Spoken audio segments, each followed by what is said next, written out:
ที่เป็นพระเถระเป็นมัชฌิมาเป็นนาวากะสาลามิกาทานาปฏิอุปาสกาสาวัตอุปาสกอุปาสิกาผู้เป็นทานาบดีคามาจาเทสานิคามาจาอิสระ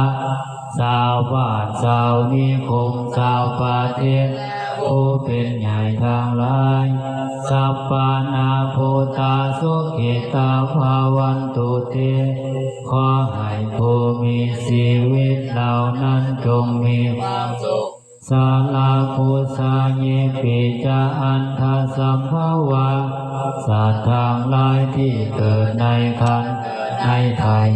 สังเสสัตตาอันทาวปปติกาเกิดในไทยและเกิดพุทธขึ้นด้วยแรง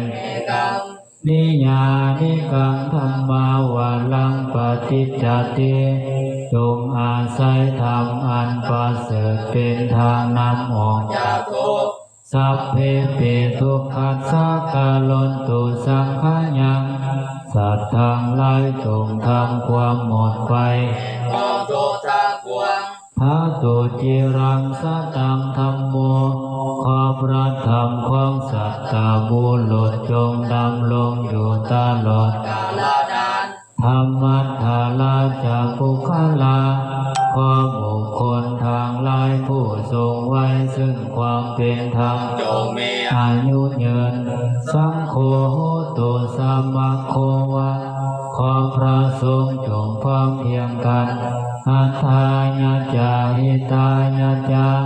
เพื่อประโยชน์และความสุขแก่สรรพสัตว์ทั้งหลายอัมเพรังคันตุสัทธัมโม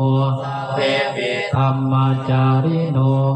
ขอพระสัทธรรมจงอาสาพวกเขาทางหลายมาเพื่อซึ่งธรรมทั้งปวงพุทธิสัมปะปุณณายามะเมอาริยปเวทิเตขอเฮาทางหลายจงประสบความเจริญในพระธรรมวินัยที่พระอริยเจ้าประกาศไว้แล้วปัสสนาโหตุสัพเพปิปานิโนพุทธศาสนิขอสัพพสัตว์ทั้งปวงจงเป็นบุญในพระพุทธ